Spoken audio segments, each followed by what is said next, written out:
William K. Rawlins is a Stocker Professor in the School of Communication Studies at Ohio University. His book, Friendship Matters, Communication, Dialectics, and a Life Course, was selected as an outstanding academic book for 1993 by editors of Choice, and received the Gerald R. Miller Book Award in 1994 from the Interpersonal and Small Group Interaction Division of the National Communication Association. In 2002, he received the Theory That Has Left a Legacy Award, the Dialectical Perspective, from the Communication Theory Interest Group of the Central States Communication Association. Over the past 25 years, Professor Rawlins has published extensively about the unique challenges and dialectical tensions of communicating in friendships. He has published more than 55 peer-reviewed academic articles and book chapters. In 2009, Dr. Rawlins published The Compass of Friendship, Narratives, Identities, and Dialogues, published by Sage Publications. Please welcome to CommuniCast, Dr. William Rawlins. Since the early 1980s, you have devoted a great deal of your scholarly work to the study of communication within friendships. What initially made you interested in studying friendships? Well, I guess I started in the late 70s, Jason, and that time there was actually very little written in social science that explicitly addressed friendship. Many times you would see friendship kind of de facto occurring under a category of other. You would have family, you would have work, you would have community life, but in terms of explicitly addressing friendship, there was very little work. Another thing that was important to me is I was involved in a very rich period of friendship in my own life. And later on when I wrote about the life course, I realized that young adulthood is a very rich time during the life course where friendships are serving a variety of purposes for people, and one of which, of course, is enjoyment. So, I was just very blessed with friends. I play music. I had a lot of friends that I played music with, and I was just curious about how they worked. The other thing I would mention is that what is so unique to friendship is that it is completely based on choice. People live in friendship with each other to the extent that they fulfill each other's expectations for, appropriate behavior in the relationship. When you look at family, you're always family. Blood is thicker than water or mud, and you are always family members. You're never not somebody's brother or sister, daughter, son, father or mother. You're never not that. You look at work relationships, they're contractually bound, partnerships that are contractually bound. Marriage is a legal bond. It is also a religious sacrament for a lot of people that preserve the relationship. Friendships, you can't make people be friends. They're friends because they're fulfilling each other's expectations. So what's intriguing to me is then, as a communication scholar, is how do friends communicate with each other in ways that satisfy the demands that they've developed for their own relationships. Now, after looking at friendship for a little bit over a decade, in 1992, you published the first major work on friendship communication in the field, Friendship Matters, Communication, Dialectics, and a Life Course. Within this text, you promote a dialectical perspective on communication and friendship. What is this dialectical perspective? Well, it's kind of interesting that we're talking in 2009 because in 1979 I presented one of my first papers at ICA about how friendship involves some inherently antagonistic features. And so I started studying them, and then in 83 in Monographs, one of our NCA journals, I was looking at tensions between openness and closeness. In that same year in HCR, looking at independence and dependence. But the perspective that I presented in the book Friendship Matters, I had outlined those tenets to that perspective in 1989, 20 years ago, in an article in Communication Yearbook. And basically, I argue that there are four elements to a dialectical perspective. First of all, totality, which means that social life is constituted by an endless array of interrelationships and relations among relations. And then it also involves contradiction, which is to say that social life involves a lot of incompatible, but at the same time mutually conditioning aspects. Like I talk about the tension between judgment and acceptance, independence and dependence, instrumental and affection as bases for relationships. So these contradictory tensions form the pulse for human relationships. A third element is motion, which says that social life is continuous activity. There's always change going on in social life, ranging from barely noticeable changes to, very dramatic, earth-shaking changes.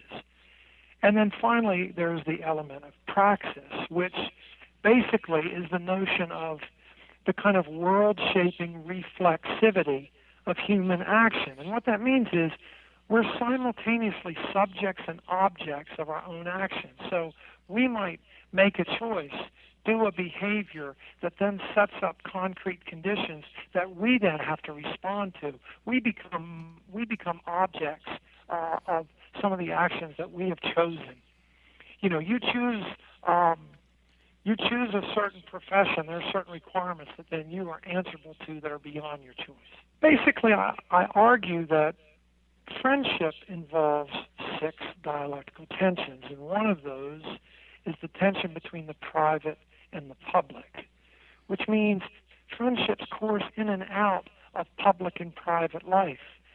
Sometimes one of the examples I was most struck by was Franklin Roosevelt and Winston Churchill during World War II sitting at Camp David deciding that the United States would provide liberty ships to Britain.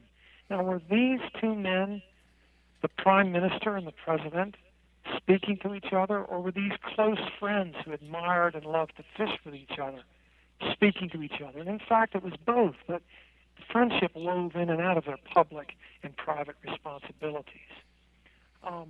I talk about the dialectic of the ideal and the real, and basically that's friendship is many times viewed as an ideal relationship. It has benign connotations.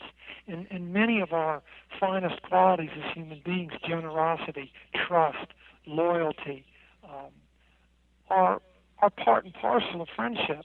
But these ideal characteristics are answerable to concrete realities, the tensions of everyday life, the circumstances we find ourselves in.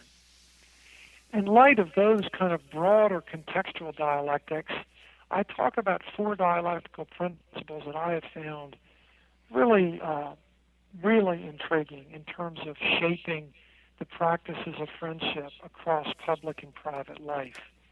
The first one's called the dialectic of the freedom to be independent and the freedom to be dependent.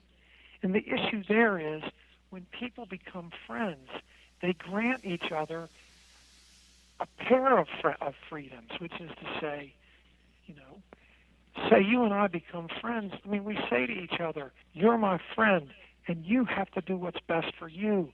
If you have to move to Europe and leave the United States to pursue your scholarly career, I say to you, do that. That's best for you. That's exercising the freedom to be independent within friendship. But at the same time, I will say, but if you need me, you call on me, which is the freedom to depend on me. And I call those freedoms the conjunctive freedoms of friendship. They're the freedoms that connect friends. And then there's 3 more. The second dialectical tension of this type that I'm talking about is the tension between affection and instrumentality. Affection is caring about someone for that person's own sake, and instrumentality is caring about them as a means to an end. And these are antagonistic to each other. I mean, we can all remember different points in our life where we're not sure whether someone cares about us for the person we are or because, there's something we can do for them. And that becomes very significant in the political realm, but it's also part of women, for example, during much of the, or men who have a lot of responsibility for raising their children they depend on their friends for a lot of instrumental help, and they don't really care about their friends.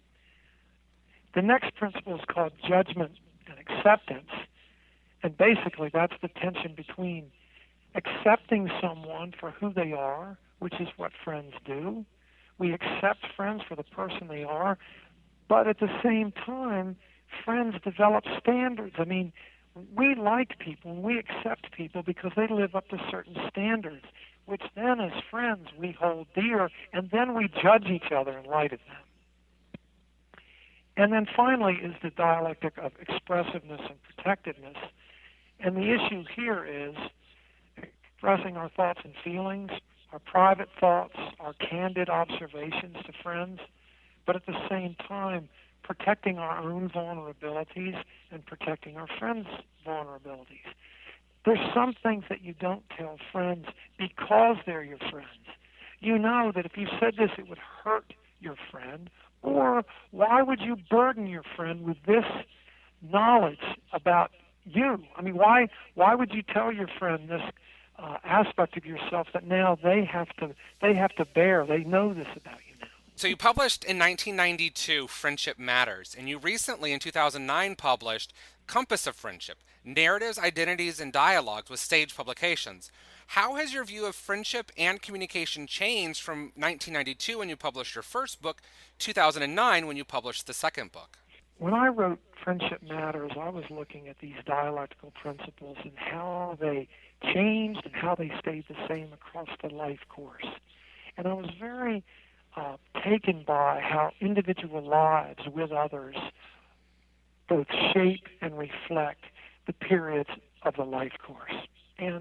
But what happened was, Jason, at the end of that book, I was very captivated by something that I noticed, which I called the double agency of friendship, which is this notion that friendship is simultaneously a relationship that helps us integrate ourselves as persons, helps us know ourselves, helps us feel special.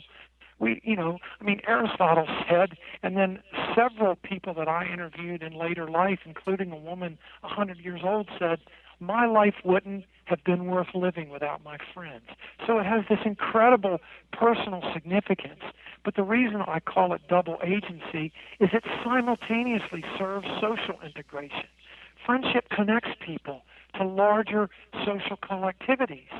And so that was one issue that I found myself very intrigued by at the end of Friendship Matters. The second one was this dialectic of judgment and acceptance.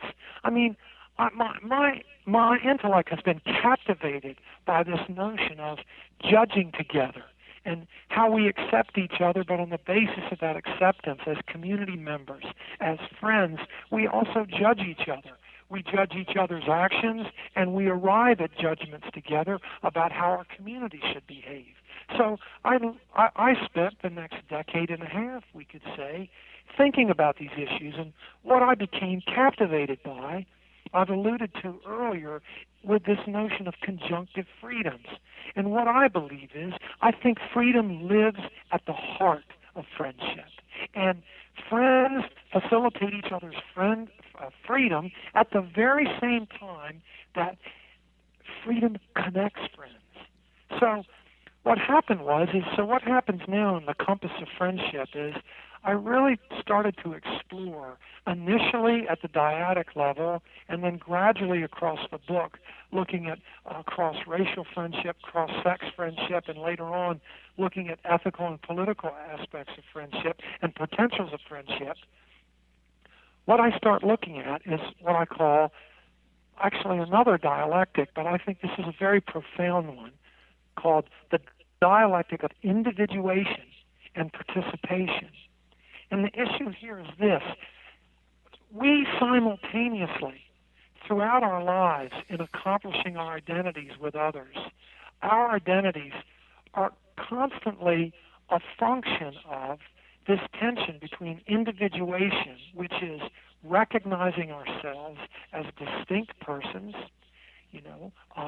owning our, what Bakhtin would call our law of placement, our singular presence in the world, but at the same time, at the very same time, we are engaged in participation, which is we understand ourselves as connected to families, to social groups, to universes of discourse that give us the resources for understanding who we are as individuals. So this is a dialectical tension between individuating ourselves and participating in something larger than ourselves. And I think friendship is a brilliant kind of linchpin in this process. The flexibility of friendship, the freedom of friendship, and the double agency of friendship facilitates this. Now, what the book gets into, Jason, which I see as much of an extension from Friendship Matters, is I explore that individuation and participation occur in both edifying ways and in dispiriting ways. Okay, so edifying individuation is assuming responsibility for our actions as individuals. I have these convictions. I make these statements. I perform these actions, and I take responsibility for them. So it's an ethical, edifying individuation. Dispiriting individuation, though, is exaggerating the differences between self and others, drawing lines between our concerns and others' concerns in a way that detaches us from human involvement and human responsibility. So there's both edifying and dispiriting individuation, and there's both edifying and dispiriting participation. And edifying participation is involving ourselves with others, in belonging with others, in concerns that are larger than our own individual concerns, community concerns, planetary concerns, ecological concerns, and participating as a self among other selves and others. Okay? And so it's an edifying participation. And it acknowledges that, there can be differences between people, but we can still participate in issues that affect us all. But dispiriting participation is a kind of participation that wants to, efface differences, wants to destroy differences between people, meaning that people have to become like us to participate with us. And that's what I call dispiriting participation. And what I try to argue throughout the book is that friendship has these practices that acknowledge individual capabilities and differences in edifying ways, and also allow for participation with others that preserves their discipline, their differences. So, in the text you write, I envision the ongoing communicative achievement of friendship as involving a dialogue of narratives and a narrative of dialogues shaping the identities of friends. What do you mean by this? I think one of the unique contributions of this book, that actually listening to friends talk and being enthralled with the ethical potentials and the world-shaping potentials of friendship, led me to this recognition. And basically, I say that friendship involves a dialogue of narratives and a narrative of dialogues in the following sense. First of all, friends tell each other stories. It's part of the discourse of friends from probably the beginning of spoken discourse. People tell each other stories, and for friends, this can become a dialogue of narratives where I tell you my story of what it meant to be an assistant professor, and you tell me your story of what it means to be an assistant professor. And in friendship, we talk through what that means by the stories we've exchanged. Do you see what I'm saying? Mm-hmm. Or we might tell a story about what would happen if we built a park in this part of town. What would happen to the housing that automatically exists there? And you might tell me a story of someone you know or time you have spent there, and how this park has good qualities, but it's going to change. And I would tell you a story of the needs that I felt raising children for more parkland in our city.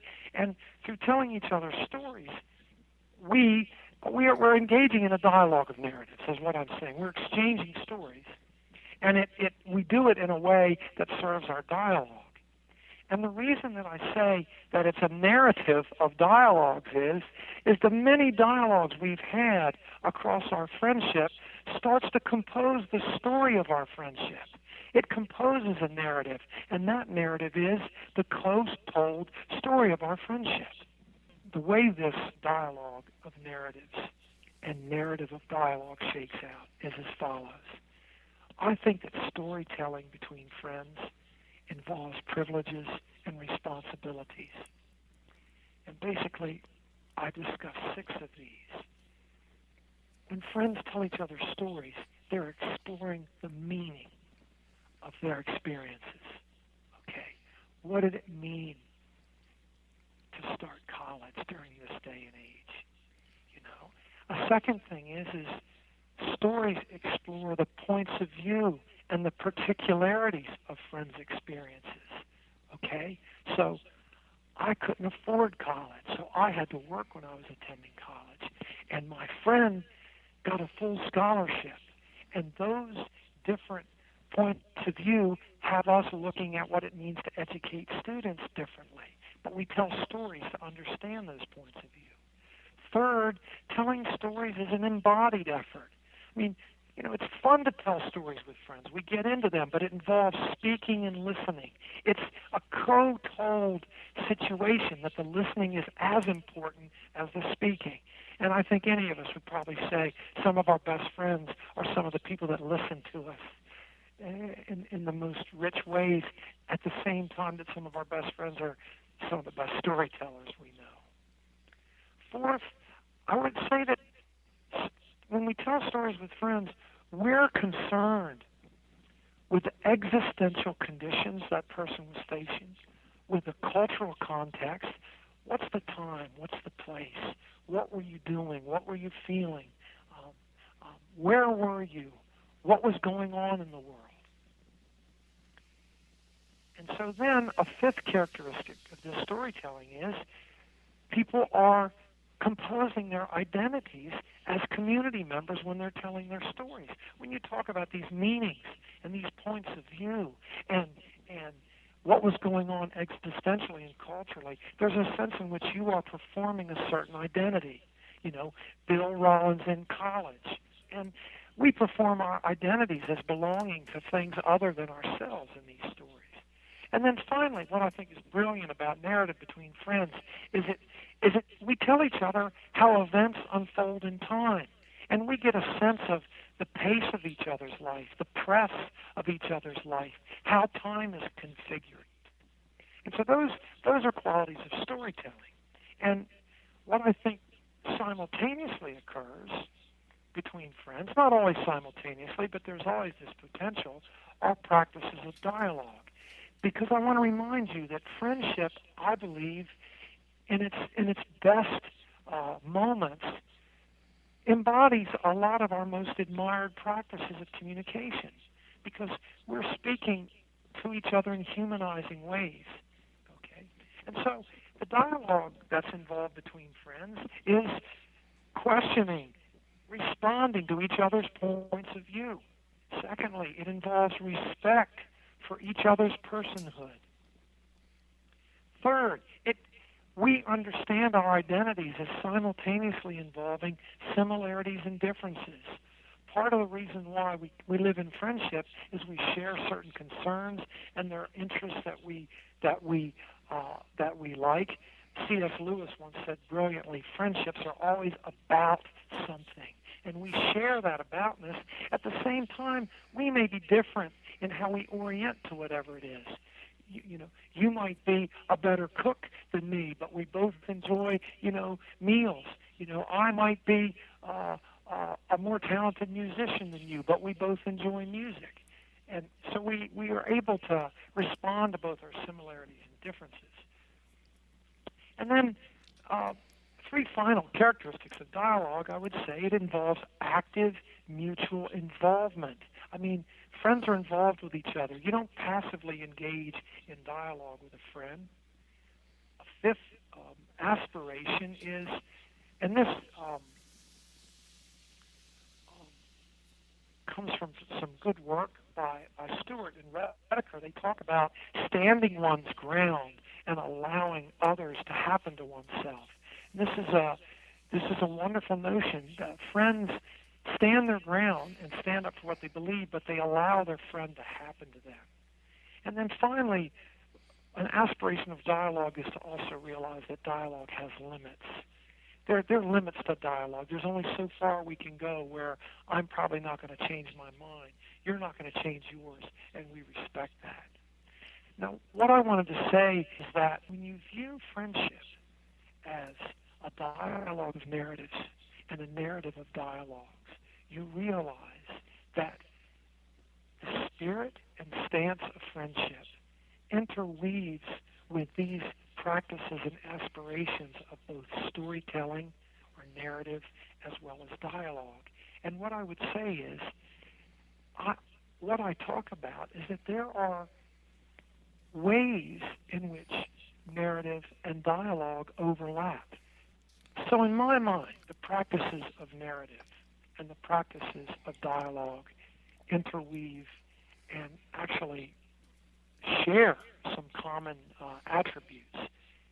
I would point out that, first of all, both narratives and dialogues are vivid ways of sharing a person's point of view. A specific person's point of view is revealed by this story and by the position they might take in a narrative. Secondly, both narrative and dialogue are invitational activities. We invite friends into a storytelling session. You don't compel friends to listen to your stories, although it might seem like that a little bit sometimes. We're inviting each other to share stories, and we're inviting each other into into dialogue, into the to and fro of dialogue. So they're both invitational. Third, both meaningful dialogue and storytelling emphasize the creative and the ethical and the mutually affirmative significance of listening. See, a dialogue is meaningless if people aren't listening to each other closely, and that's the same property that makes storytelling so exciting. Raptly attentive listeners pull something out of the storyteller, and hopefully storytellers give listeners something worth hearing. A fifth quality that I think are shared by narrative and dialogue is that both of them, and this is crucial for my book, The Compass of Friendship, both narrative and dialogue generate and invoke moral visions. When we tell a story to make a point. I mean, we took something we call the moral of the story, is I wish I had thought before I spoke to this person.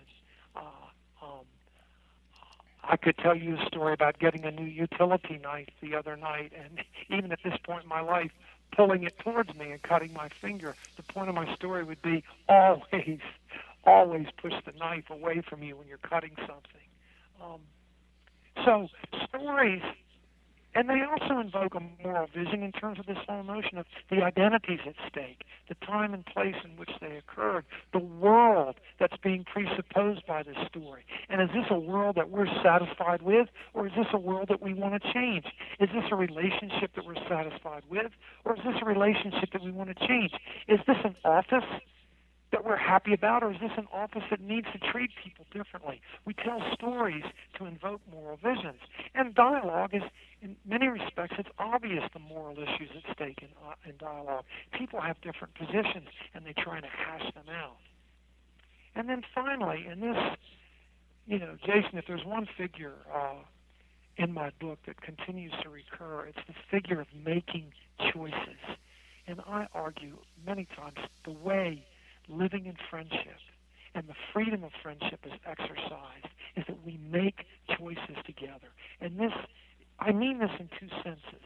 One is we might cook up what the alternatives are. In other words, it's a cliche these days that I don't think's being lived up to, but we think outside of the box. We say, if this is the way things are, I can't live I can't live in a place that treats people like this, so what are we going to do differently? So we tell each other stories about how things can be different. We dialogue in a spirit of friendship, and we create other alternatives. So there's that notion of making choices. The second notion of making choices is selecting among the available choices as we see them. We do this with friends, and I think we do it through this dialogue of narratives, and I think we do it through this overarching story of our friendship that's shaped by our dialogues with each other. Now, throughout your book, you use the compass of friendship as a metaphor. What exactly is the compass of friendship? That that metaphor says a lot to me. It has two meanings for me. First of all, when we talk about the compass of friendship, I'm saying, what is the scope of friendship? A lot of what we've been talking about so far has implied conversation between individual persons. But in this book, I want to ask, what is the capacity of the practices of friendship for reaching across differences? How far can friendship reach? I think this is a very significant question in today's world, riven by all kinds of significant differences. So how far can friendship, or trying to use these practices of friendship, how far can it reach across differences? That's the first notion, scope. And the second meaning of compass is, what kind of moral guidance does friendship offer? In other words, how does friendship help us find direction, both in our personal lives and our public lives? How do we make decisions together about the best course of action? And so the compass of friendship means both the scope, how far can friendship reach across differences, and the moral guidance provided. And one of the real takeoff points for this, in my experience, and it's a takeoff point in the book, is I go back to Aristotle, and I'm very intrigued that Aristotle was wise enough to talk about friendship both as a dyadic friendship, he called it the friendship of virtue or true friendship, and he also talked about civic friendship and political friendship. The two characteristics of each of these friendships first of all, his image of civic friendship is kind of built upon his understanding of true friendship. So there's kind of an extrapolation there. It's not a point-for-point one, and it's not a linear one. I mean, one thing you're going to realize in the book is it's not that simple. And friendship has to be accomplished in concrete circumstances in the face of very daunting differences and inequities and material deprivation. I mean, this wants to be a hopeful song, this book does, but it doesn't want to be a naive one. So what I'm saying is, in extrapolating from true dyadic friendship to come up with an image of civic friendship, I noticed something really intriguing, and that I would put it like this. In dyadic friendship, one characteristic is you're concerned for the other, for his or her own sake, okay? So between true friends, you have a person qua person orientation. You care about that person for the person they are. Now, that's not going to work in civic friendship. We're dealing with numbers of people, a community, a city-state, a state. I mean, one of the questions is, how far can we reach? How far can the metaphor, if you will, of friendship extend? But what Aristotle does is, this notion of concern for the other for their own sake kind of transmutes into the notion of goodwill. So instead of concern for an individual person for their own sake, what you have in civic friendship is goodwill towards a number of people, goodwill towards your fellow citizens, goodwill, let us say, to those who share a planet with us, okay, facing significant threats, okay? Can we find enough goodwill as citizens of the same planet? That's a very, very complicated question. But as what you realize is that there may be quantitative limits to this notion of civic friendship. Fine. Okay, I'll speak to that, and I do speak to that in more detail in the book.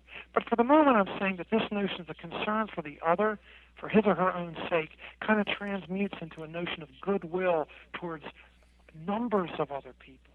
And then the second characteristic of true friendship is mutual well-wishing. Once again, we have a dyadic image here of we're each wishing each other well.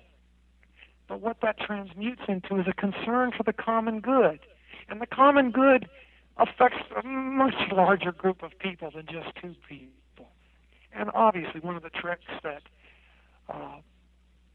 plague any attempt to try to carry out politics in a spirit of friendship, however loosely we define it and however much we admit of strained goodwill, is this ability to try to identify common concerns, even if they're fleeting, even if they're only for this moment in time in this situation. But we need to deal with it, and we need to deal with it.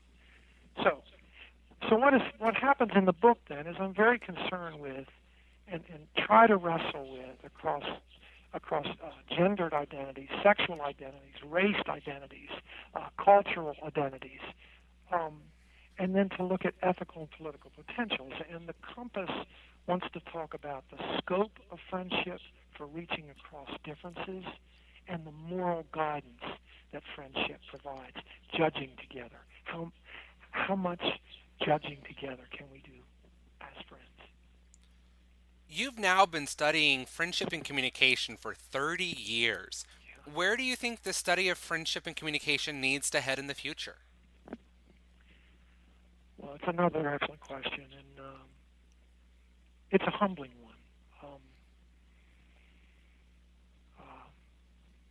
I can tell you in all candor, Jason, that I got very entranced by the ideals and the realities of friendship, as you say, some 30 years ago.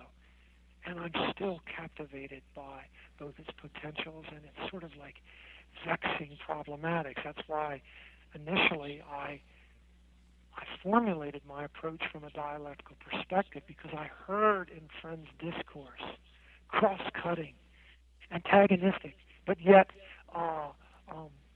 very much interlaced qualities. So I would say this, okay? One of the first areas that I hope we would continue to focus on and probe in more depth would be to focus on practices that exemplify and preserve the soul of friendship. Friendship has a rich heritage. Everywhere in the world, there's a hopeful, benevolent interpretation of a human connection called friendship. At the same time that it is susceptible, vulnerable, threatened, fragile.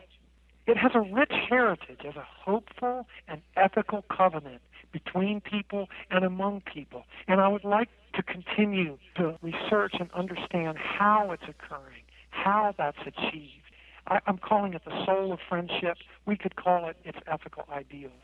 That's a first area that I plan to continue to work in.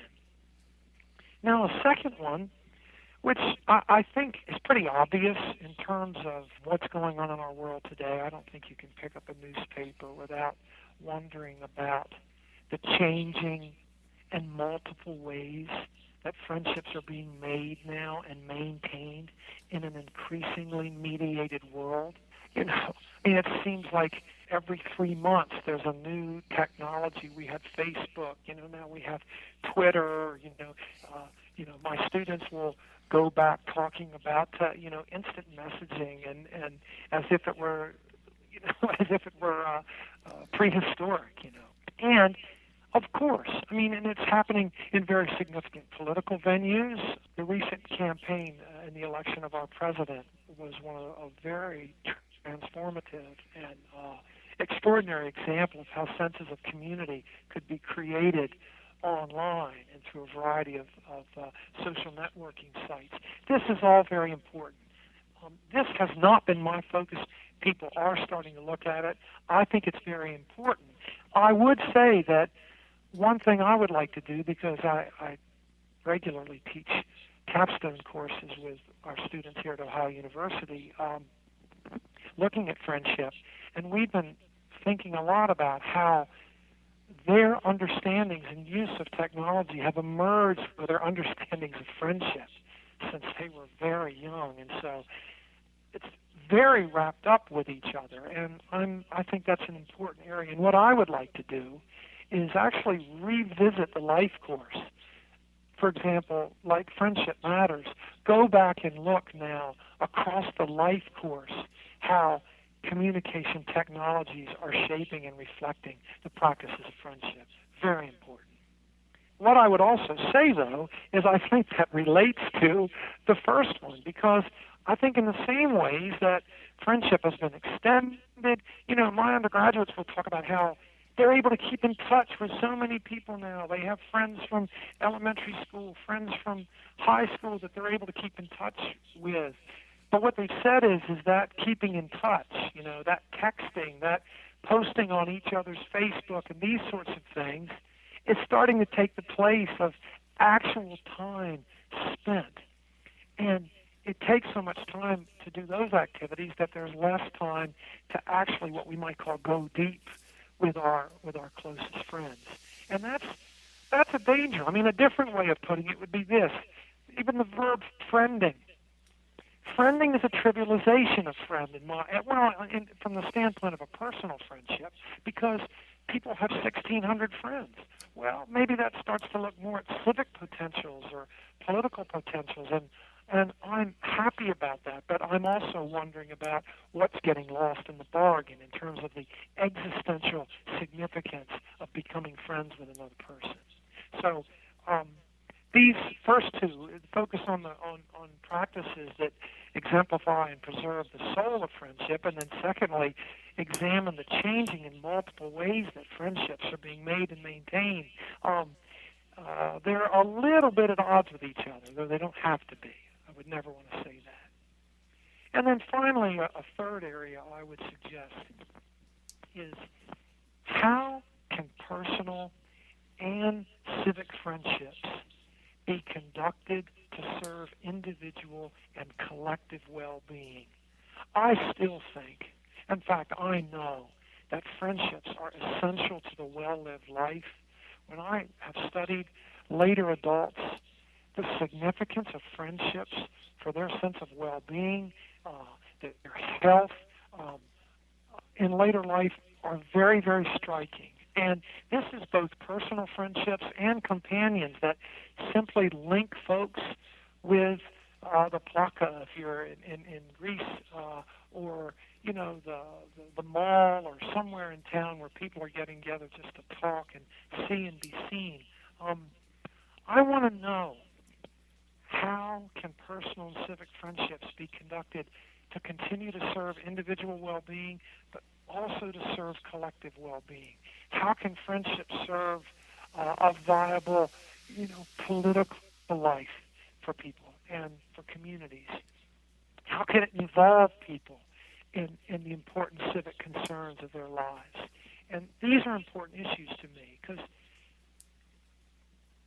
I would say that friendship has time-honored recognition, historical recognition. It has worldwide recognition for tracking humankind, our humanity's capacities for benevolence and cooperation. Throughout the world, it tracks that. But it's contingent. The scope of friendship is contingent. The guidance of friendship is contingent upon the practices of those persons participating. It has to be accomplished in conditional circumstances and concrete circumstances. It has to be practiced. And that's what has continued to intrigue me and captivate me. We've been talking to Dr. William K. Rawlins, author of Friendship Matters, Communication, Dialectics, and the Life course, and The Compass of Friendship, Narratives, Identities, and Dialogues. Thank you for speaking with CommuniCast today, Dr. Rawlins. It's my pleasure. Appreciate your questions and the opportunity to talk about friendship. CommuniCast is a production of the Communication and Media Department at SUNY New